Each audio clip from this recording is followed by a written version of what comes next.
বাবু, good morning. তুমি উঠে পড়েছো? কখন উঠেছো? আমি তো কই তুমি শুনতে পাইনি। তুমি তো আমাকে মামা বলে ডাকুনি। মা, মা, আচ্ছা, জল খেয়েছো? সকালে উঠে জল খেয়েছো? খেয়েছ? আচ্ছা, থ্যাংক ইউ। ও আমার জন্য, আমার জন্য, আমার জন্য, আমার জন্য, আমার জন্য, আমার জন্য। মা, তুমি আজকে কোথায় যাবে? দেখ, বিহার আজকে যাবে তুমি? আজকে কোথায় যাবে? বলো দাদা বাড়ি। বলো আমরা আজকে দাদা বাড়ি যাব। দাদা বাড়ির কাছে অনুষ্ঠান। আমরা সেই অনুষ্ঠানেতেই যাব। তোমরা কি যাবে? তাড়াতাড়ি চলে এসো। বলে দাও, বলে দাও। তাড়াতাড়ি চলে এসো, বলে দাও। তাড়াতাড়ি চলে এসো। হুম, আমরা তো যাব। আমার যে মামাই যাব। আমার ওর মামার বাড়ি বলে না, আমার দাদা বাড়ি বলে। কেন, ওর তো মামা নেই, ওর একটা মিমি আছে, ওই জন্য ও বলে দাদা বাড়ি। কোথায় যাবে বাবা? দাদাই। ও দাদাই যাবে, দাদাই যাবে। কি মজা, কি মজা। গুড মর্নিং বন্ধুরা, কেমন আছো তোমরা সবাই? আশা করছি ভালো আছো। আমিও খুব ভালো আছি। আমার নতুন একটা ভিডিওতে তোমাদের সবাইকে স্বাগত। দেখতে থাকো ভিডিওটা, নিশ্চয়ই তোমাদের ভালো লাগবে। আজকে সেই বিশেষ দিন, যে বিশেষ দিনের কথা তোমাদের এর আগের দিনের ভিডিওয় আমি বলেছিলাম যে আমাদের বাড়ির ওখানে যে দোলের উৎসবটা হয় সেখানে বেলুন মঠের মহারাজ আসছেন। তো আমি অবশ্যই চেষ্টা করব তোমাদের সঙ্গে সেটা শেয়ার করার। কি মা? হ্যাঁ, তো তোমরা প্লিজ কেউ স্কিপ করো না ভিডিওটা, সঙ্গে থেকো, সাথে থেকো, দেখবে তোমাদেরও ভালো লাগবে। তার মতো টাটা। এতে ছোট হাত দিয়ে দাদা করে দাও। টাটা। কোথাও যাওয়ার আগে একটা বড় কাজ, এই যে সিলিন্ডার চেক করে নিয়েছি। গ্যাস পরিষ্কার করে ঢাকা চাপা রেখে দিয়েছি যাতে ধুলো না হয়। রান্নাঘর একদম গুছিয়ে গাছিয়ে পরিষ্কার করে নিয়েছি, কারণ এসে যদি দেখি অগোছালো হয়ে আছে ভালো লাগবে না। আর এই যে ফ্রিজের লাইনটাও অফ করে দিয়েছি, কারণ 3-4 দিনের জন্য যেহেতু থাকছি না, তো ফ্রিজ যদি এখন অন থাকে, বাই চান্স ধরো ঝড় বৃষ্টি হলো বা বাজ টাচ পড়লো, তখন তো ও বাড়িতে থেকে আমার টেনশান শুরু হয়ে যাবে যে কি হলো কি হলো। ঠাকুর ঘরের দরজাও দিয়ে দিয়েছি। এটাই তালা দিই না, দিতে লাগবে না। মোটামুটি এই হচ্ছে আমাদের 3-4 দিনের লাগেজ। যেহেতু একটা অনুষ্ঠান, ওখানে পরার মতন বেশ কিছু জামা, কুর্তি, শাড়ি, হাজব্যান্ডের এইসব সব কিছু মিলিয়ে মিশিয়ে আর কি এইসব হয়েছে। আর এই যে কয়েকটা জামা আয়রন করেছিলাম, আয়রনটা এখন এখানে পড়ে রয়েছে, যাওয়ার সময় তুলে দিয়ে যাব। আর এই হচ্ছে গঙ্গা জলের জার। ইচ্ছা আছে বুধবার দিন একটু গঙ্গা জল আনতে যাবো, যদি যাই তোমাদেরকেও সাথে করে নিয়ে যাব, দেখতে পাবে। কিন্তু আমি এখনও রেডি হইনি। পুকুর বাবা রেডি হয়ে গেছে, আমি আসছি রেডি হয়ে তোমাদের কাছে। তো বন্ধুরা, আমরা সবাই রেডি, আমিও রেডি, পুকুর রেডি, পুকুর বাবাও রেডি। এবার আমরা বেরিয়ে পড়বো। অনেকটাই দেরি হয়ে গেল, দেখো কটা বাজে, 12টা 5 বেজে গেছে। কি করব, সমস্ত কাজ গুছিয়ে আর কালকে কিছু গোছাতে পারি না আমি, আর যা গোছালাম আজকেই গোছালাম। তো চলো, আমার পুকুর তো অনেকক্ষণ ধরে রেডি হয়ে বসে রয়েছে, এই দেখো, ও খুব খুশি। চলো বাড়ি গিয়ে আবার দেখা হবে, এখনের মতন এইটুকুই। তাহলে আমরা চলে এসেছি দাদাই বাড়ি। আমাদের ট্রেনটা তো লেট হয়ে গেছে নাকি?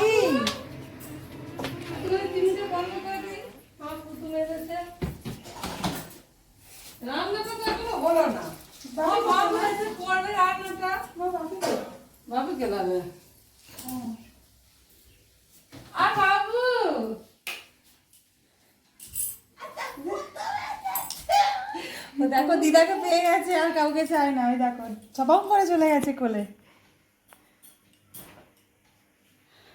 এত দেরি করবে কেন? বিহার থেকে এসছে তো। তুই বিহার থেকে এলে? বাবা চান করিয়ে দিয়েছি ওকে, দেখো কত আদর। আমিও যখন মামার বাড়ি যেতাম আমার দিদাও আমাকে ঠিক এইভাবেই আদর করতো। আমি ব্যাগটা নিপে দিয়েছি দিয়ে আমার ছেলেটাকে একটু আদর করছি। কিন্তু এখন মামার বাড়ি গেলে আদর করার মতন কেউ আর নেই,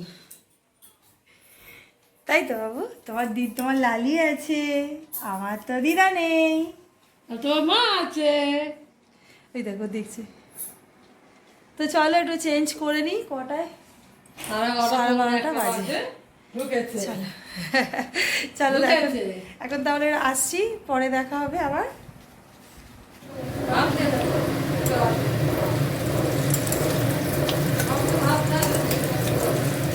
আচ্ছা, ওর জামাটা চেঞ্জ করে দাও না, ওটা সবরি হয়ে যাবে, ওটা খুলে দিতে হবে। আজকে মা রান্না করছে ধোকার তরকারি। আর কি করেছো মা?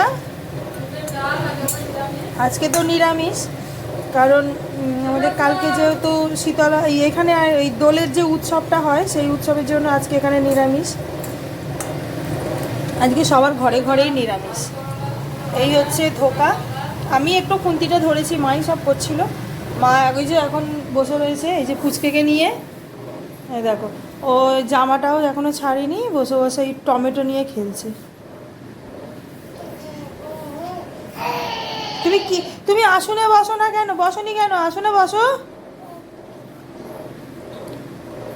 ওকে খাওয়াবো। চান টান হয়ে গেছে মায়ের এখানেই, রান্নার এলেই জোগাড়। এই হয়েছে মুগের ডাল, এখানে ভাত, ধোকা তো আমি ভাজি, আর ওইখানে হয়েছে চাটনি ভাজা, ফোকাস এই যে আমের চাটনি, আর এটা হচ্ছে উচ্ছে কুমড়ো দিয়ে ভাজা। খুব ভালো হয় এই ভাজাটা, পেঁয়াজ দিলে আরও ভালো হয়। ও হ্যাঁ, বাপি এসছে মনে হয়। বাপি তো গিয়েছিল ক্লাবে, কারণ বাপির এখন বাড়িতে দেখা খুব একটা পাওয়া যাবে না, এখন শুধু ক্লাবে দরকার তাকে, সমস্ত কিছুর দায়িত্ব মাথায় নিয়ে রাখে। কে এলো রে এটা? দাদা আস্তে আস্তেই ফোন করেছে বাপিকে, ফোন করে বলছে দাদা দাদা। বাপি তখন একটু কাজে ব্যস্ত ছিল।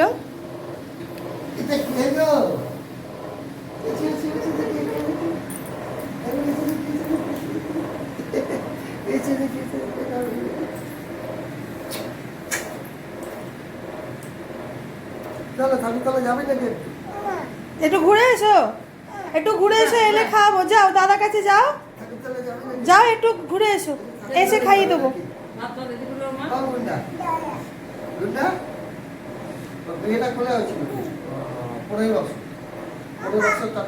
বছরে একবারই খোলা হয় না? না এতে এই এবার যেরকম সেই দক্ষিণা পক্ষিণা দেয়।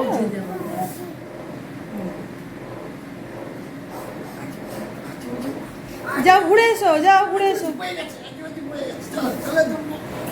ও একটু দাদার সাথে ঘুরে আসো।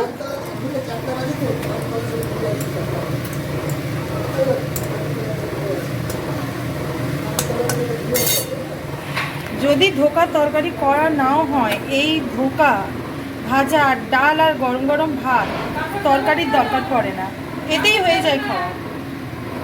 আমার কথা তোমাদের আসছে কি জানি না, এই যা একটা আওয়াজ হচ্ছে বাপরে বাপ। বাবিকে বলছে যে কারোর কোলে দেবে না, তুমি তোমার কোলেই রাখবে। যদিও আমার ছেলে না খুব একটা কারোর কাছে যেতে চায় না, কেউ নিলেও যেতে চায় না, কিন্তু তবুও ধরো অনেকেই তো চেনা রয়েছে, ওই জন্যই বললো যে কাউকে যেন দিও না, তোমার কোলেই রাখবে। চলো রান্নাবান্নাগুলো মায়ের হাতে হাতে যেটুকুনি বাকি আছে করে নিই, আসছি পরে। প্রচণ্ড রোদ্দুর উঠেছে আজকে বাপরে বাপ। কখনো এই বৃষ্টির জন্য বাইরে তাকাতে ইচ্ছা করে না, কখনো আবার এই রোদ্দুরের জন্য বাইরে তাকাতে ইচ্ছা করে না। উফ, এত রোদ্দুর উঠেছে যেন সব জ্বলে পুড়ে ছাই হয়ে যাবে। তো বন্ধুরা, আজকের ভিডিওটা আমি এখানেই শেষ করব, কারণ হচ্ছে যে এই মহারাজের আসার যে ভিডিওটা যদি আমি আমার এই ভিডিওতে দিই তাহলে ভিডিওটা অনেকটা লেন্দি হয়ে যাচ্ছে।